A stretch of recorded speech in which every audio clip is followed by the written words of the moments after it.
So you may know her as the Korean vegan, but her name is Joanne Lee Molinaro, and I am a huge fan of hers. She has an amazing cookbook called The Korean Vegan that came out in 2022, won a James Beard Foundation Award.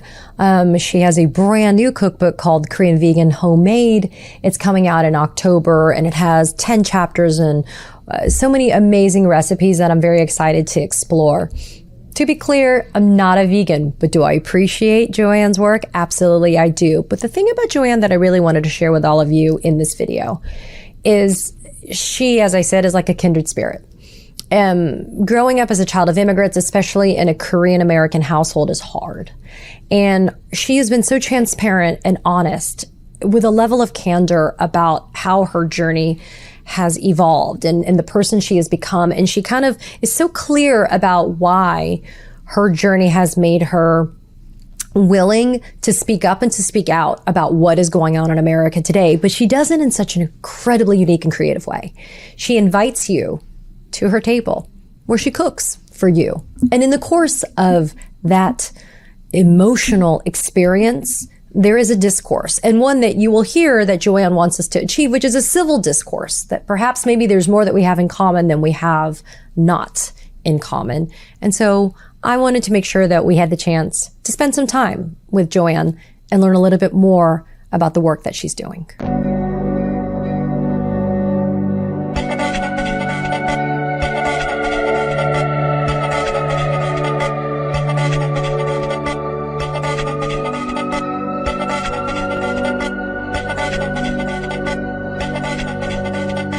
And we welcome Joanne Lee Molinaro to the Katie Phang News Channel. Joanne, I know that it was my outreach to you to get you to come to spend some time with me that's made this happen. And I'm thrilled because, you know, I feel like as we walk along in life, sometimes we get the privilege of maybe seeing kindred spirits that have similar journeys.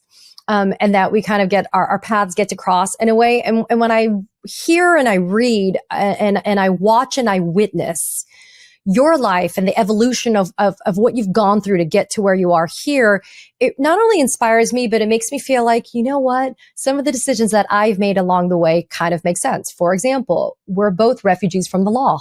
And having done that, but you with the success that you're finding with your cookbooks. And it's not just that. You're a best-selling author. You're a wife. You're a daughter. I'd like to say you're an activist as well. You're a photographer. I mean, you're a chef. You just do it all. But if you, like me, if you had stuck with just the law, would any of this have happened for you? No, it would not have happened. And I just love how you unspooled kind of your life journey. And yeah, I think we are in some ways refugees from the industry of law. So I definitely vibe with that description. And also I needed to say, you did not have to twist my arm to get me here. It's a total honor to be here. I've been following your journey as well as just a consumer of your content.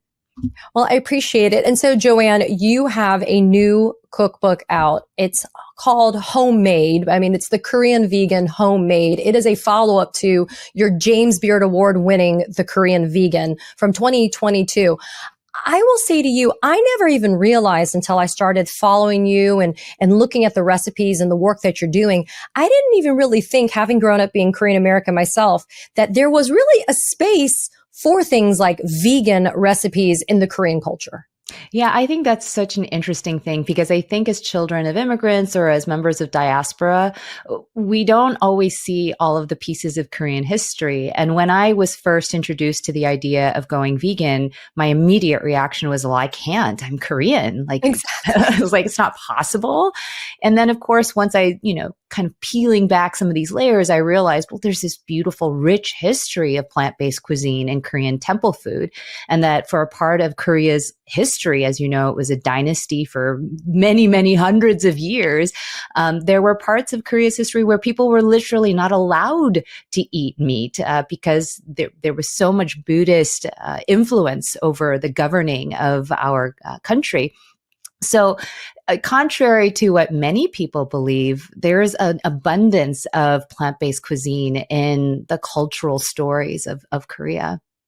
And what I love is that you also weave in just personal anecdotes, memories, just moments in your time on this earth through interactions with your family members and just things that you've just kind of realized in this the self-realization and the journey that you've been having. And it's that transparency that I find to be so welcoming about your books. They are not only instructive and they open up a new door to an entirely different frontier of cuisine for people like me, but you really lay it all out there and you do it in a way that's inviting. Well, that's really the whole point, right? Because when I started sharing my videos, and obviously I've been sharing recipes and stories since 2016 when I started the Korean Vegan. But in 2020, when I started posting videos, we were in the middle of quarantine. Yeah. All the dinner parties that I was planning on inviting all my friends to, I could no longer host. And so part of sharing these videos was, well, if I can't do it in real life, maybe we can do, a virtual dinner party. So of course I wanted the vibe to be super inviting. I wanted the food to be alluring and mouthwatering, at least on screen. But also I wanted my voice to be inviting. I wanted people to feel welcome and at home and safe so that they could be vulnerable. I mean, those are the best dinner parties when you sit down at a table full of amazing food and everyone sort of feels disarmed by the environment and willing to share a little bit about their stories. And then you walk out of that dinner party feeling fed, not just physically, but emotionally, spiritually. You feel like, oh, wow, so much to take away from that. And that's really what I wanted to create with the Korean Vegan. Which is the perfect segue to my next question, which is not even so much a question, Joanne, as it's just more of declaration to a fellow Korean daughter, Korean American, child of immigrants. There is a certain starvation of emotion that happens in certain Asian cultures. And I'll speak from personal experience. My parents didn't say I love you when I was growing up. I'm actually getting a little emotional. And it wasn't until I went to college that and I saw even kind of more interactions between kids that I was at college with and their families at home that I was like, there was so much pressure growing up, and it wasn't just the stereotypical pressure academically and otherwise to excel, but it was almost like you live in this weird purgatory especially when you're a first generation American, which is you desperately want to be integrated. You desperately want to be an American. You are almost shunning what your heritage and culture is to be so desperately integrated. And yet at the same time, you don't fit in, right? You're so explicitly visually not American, quote unquote. You're not white. And I went to college and the kids would call me a banana or a Twinkie, yellow on the outside, white on the inside. And going through all of that and then having you talk now about this idea of having these totally vulnerable moments shared over food, it's ironic because it kind of brings you back to our culture because so much of Asian cultures are built around the premise and the foundation of breaking bread together at a table.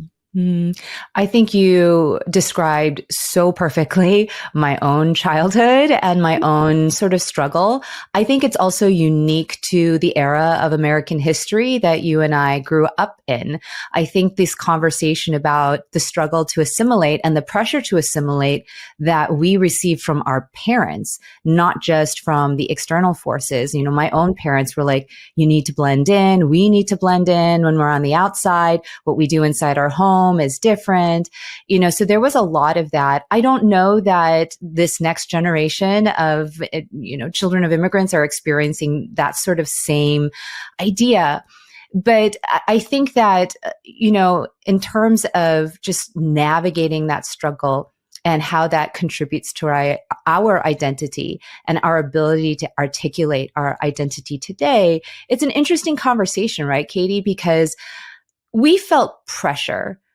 But what people are now feeling in being who they are, the danger that's inherent now in being different, whether it's because you speak your native language at the grocery store or because you decide to bring kimchi to lunch at work, we're now seeing that that is a signal to people, oh, this person maybe needs to be detained. This person needs to be deported. This person, maybe I should report him to ICE. It is literally dangerous to your life now to do these things that, yeah, may have felt a little bit othering when you and I were growing up. But I wonder, it's a totally different kind of pressure. It's pressure is not even the right word anymore. I showed my mom an Instagram of the New York City schools where they invite the little kids to talk about what's in their lunch boxes.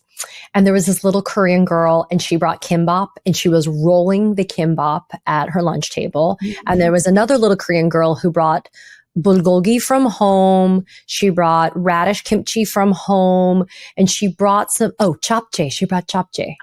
And my mom was like, she brought that to school. And I said, yeah, because I remember when I was growing up, I was embarrassed to bring Korean food for fear of people looking at me like I was weird or it smelled funny or whatever. And it's amazing because my little girl, who's half Korean, she is totally embracing the Korean culture right now. And I'm kind of ashamed that I can't really speak the language and I don't really have more to offer her. And my mom is so Americanized now too. And my late father is now gone that I feel like, I'm depriving her of that, which is why I love that there is that next generation that's trying to figure it out. But at the same time, to your point, we are now being even more suppressed, not just Asians, but minorities in general. Being a minority is not supposed to be a liability. And yet it has become a liability in this current administration, in this current climate that we live in. So how does it make you feel to be able to imbue so much pride into the work product that you're creating here? Not only is it just on TikTok and Instagram, but your books, like you have like Joanne, I'm like so envious, like you have tangible value on what you're doing. Well, I would say, Katie, your work is quite tangible too. I mean, it's certainly visible.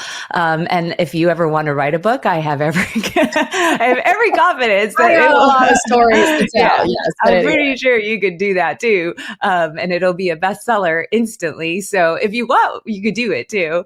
But I think that first of all, I would say, what I have really learned over the past few months since the administration came into our lives is that I have immense privilege. I mean, I have this incredible privilege, that I was born here, and that my parents became citizens early on so that I'm in a position where I feel fairly safe. And unfortunately, that is not something that can be taken for granted. I just, I'm sure you've seen this, the green card holder from South Korea who was detained inexplicably for several days. I mean, and so many people are like, so what's the big deal? You were detained. I mean, it's not like you were sent away to El Salvador. I'm like, well, yeah, first of all, he could have been, she could have been. There's nothing that indicates to us that couldn't have happened. And second of all, do you want to go to jail for 10 days? Do you want to go to CCOT either? Exactly. So it's sort of like crazy that our lives are essentially, that we have to be under this kind of pressure. I think the other thing is, though, when I think about this is I always try and remind myself that the fact that I even have a platform suggests that there are people who are willing to listen to me. Yeah. And I think when we are experiencing despair and fear over what's happening, that is an important reminder. I was with somebody the other day, Stacey Abrams. I was with Stacey Abrams the other day doing on her book tour, and I was moderating like a fireside chat with her. And one of the audience questions talked about how important it is to have art in this time of politics. And you are providing this creative outlet through your food, your recipes, your photographs, which is amazing too, because it's not just you had somebody come in and be like, hey, take a picture of my food. Like you're doing these photographs, like you're creating something. And I loved thinking and extrapolating from that idea of art in the time of politics, especially now, but the creativity and how when you're creating something and you're finding it either in music or in food or in art or whatever, that in a time when the Trump administration and Republicans have made it their mission to destroy things, to literally eliminate, kill, destroy, like we can build things, we can construct things, we can creatively make things. And that's what you're doing. And what's great is when you're doing your social media as well, like this, and this was humorous, but it was so impactful. The honey, do I look like I'm going to fall for your big, beautiful bullshit melon bars? I had to write it down. Like I call it the big bullshit bill. I urge everybody who's tuning in right now, to go and watch this video and I'll tag it. It's just, but it's amazing though, because we have to find, I think, the creative outlets to reach people. Because some people aren't just going to listen or read if they think it's going to be some incredibly politically charged commentary. But in this amazing way, you're reaching people, Joanne, through the making of things in your videos, but you're delivering an important and powerful message at the same time. Yeah. So that video, I wanted to eat melon bars. And they looked amazing, by the way. Yeah, they were really good. And I haven't had one since I was growing up. And I was like, well, can't get vegan ones where I am. So I'm just going to make my own. And, to me, the bill had just, the BBB had just passed. And it's like what you said, there's this, push and pull between despair. Like, oh my God, I can't believe this thing passed. Now ICE is going to have the biggest blank check ever. 160 billion or something crazy. Yeah. In order to do more evil in our country. But on the other hand, if I can't laugh at this absurdity, what are we going to do? We're just going to go home and cry all day. So, I think there is that. But to your point, I have a newsletter that goes out every week, and the demographic for that readership is very varied. It's wide, and it's, anywhere from 20-year-olds to 75-year-olds. And not all of them, agree with me politically, and they're very open about it. But we don't talk about politics all the time. Every once in a while, I will inject that, and they are very clear about what my politics are. But we'll talk about family, or we'll talk about empathy, or we'll talk about dogs. My readership is very into dogs. And so we'll talk about things that we have in common. And what I have heard from them so many times is, I don't agree with you politically. We probably voted for very different people, but I still read all of your newsletters. And I think that is, again, it gets really hostile on social media. And I'll be the first to admit that I'm not always the nicest person when I see somebody saying something that's very anti to my politics. But there is a space for continued civil discourse over the future of our country. And it is on that level that I think that there has to be some hope. And there has to be greater focus in order to arrive at a more productive future. I have to believe that. And I think that part of that is food. Part of it is art. Part of it is just being a nice person and being empathetic. So all of those things go into it. But I will say, I agree with what you said at the outset, particularly with regard to your conversation with Ms. Abrams, which is this idea that art plays a fundamental role, creativity plays a fundamental role in compassion and empathy. And those two things are incredibly crucial in our future. Yeah. And it's amazing because speaking for myself, and I know it's something that you've been very open about, growing up, it was not a good thing, a good trait that my parents kind of wanted me to show vulnerability, right? Showing weakness or vulnerability was not a good thing. You always kind of had the thick skin, and you had to be very tough. And trust me, it was a very tough household. And I'm grateful for the work ethic, right? And I'm grateful for a lot of it. But I've been cherry picking as I've been raising my daughter, trying to find the best parts of that, because there's things I do not want to do. The generational trauma, I don't want to repeat. I'm very careful about that. That being said, though, it's amazing because we also have to remind ourselves, a lot of us grow up in environments or in homes where, like, my parents were Republicans when I was growing up. Mm-hmm. So I grew up in a Republican household, but not politically active. But when you grow up and it's ingrained in your head, we're Republicans, right? And this is definitely pre-Trump, right? Like, you're a Republican, you're a Reagan Republican kind of thing. Like, you grow up. It's amazing how we kind of we're informed. Our evolution is informed by those things. And so I think sometimes we have to give ourselves a little bit of grace. And to your point about your newsletter, the thing that unites all of your followers is your food and the inspiration they get from that. And maybe one day the breakthrough moment is somebody realizing that they have more in common with somebody who maybe has a different political affiliation than they have in an opposite ways, right? 100%. That's exactly what the food is meant to do. It's meant to disarm you, right? Come in. You can't be mean to somebody who's giving you food. Like, that is literally, like, nobody's going to do that unless they're an unmitigated asshole. Then you don't want them at your table anyway.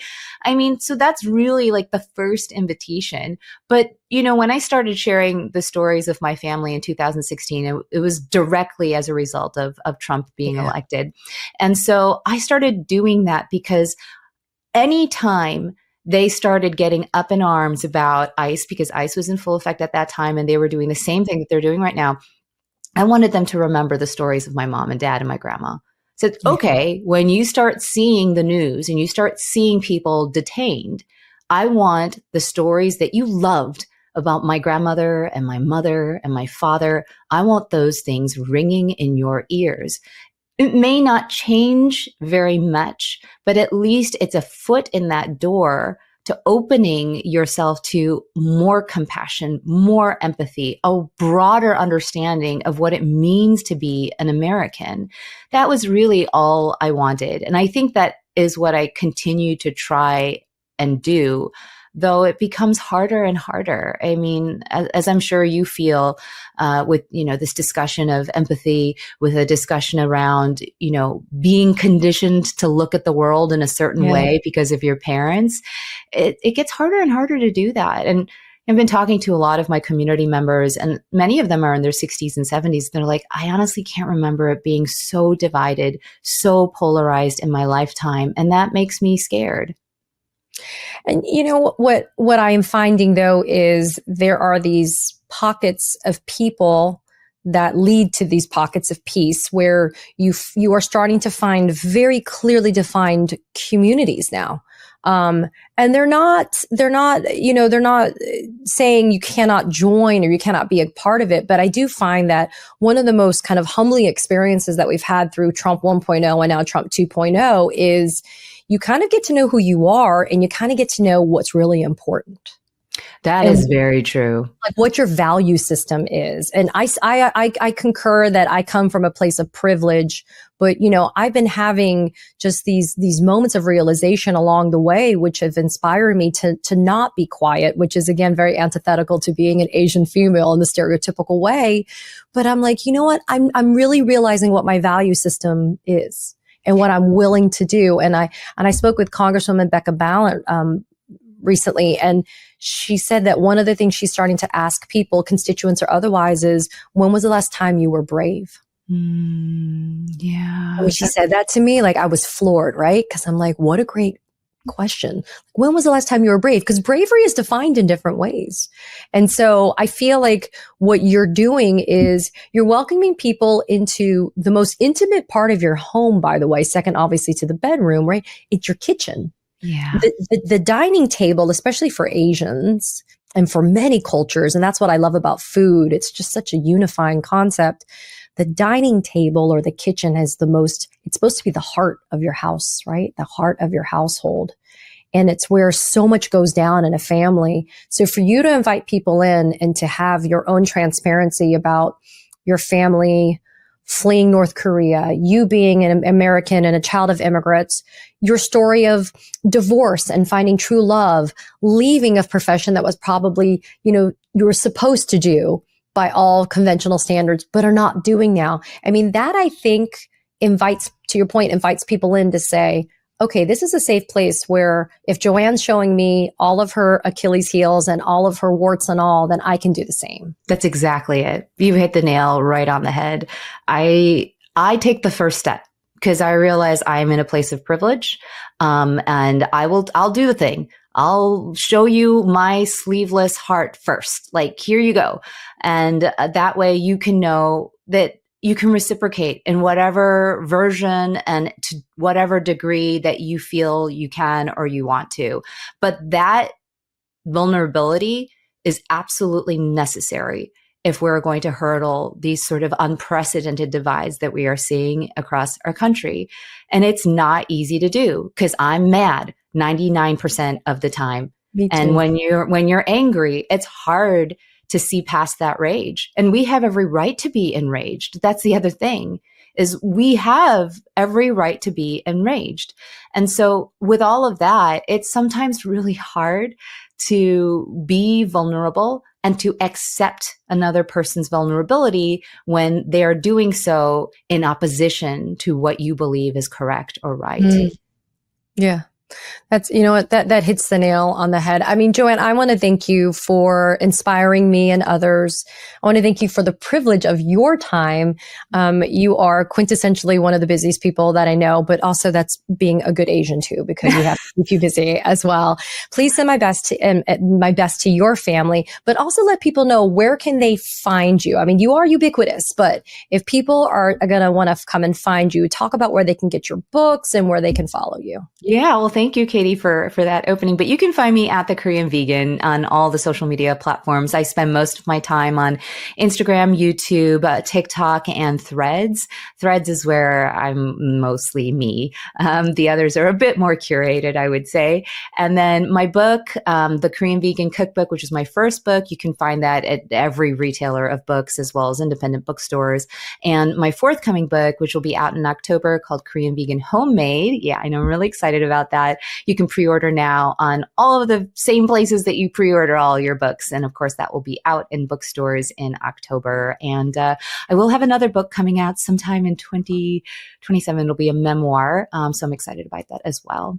Oh, I just got the chills for that. I will make a plug for small independent booksellers. Yes. Big fan of those. If you guys can do that, but wherever you need to go to be able to get Joanne's work, please go and do it. I am especially looking forward to the banchan chapter. Yes.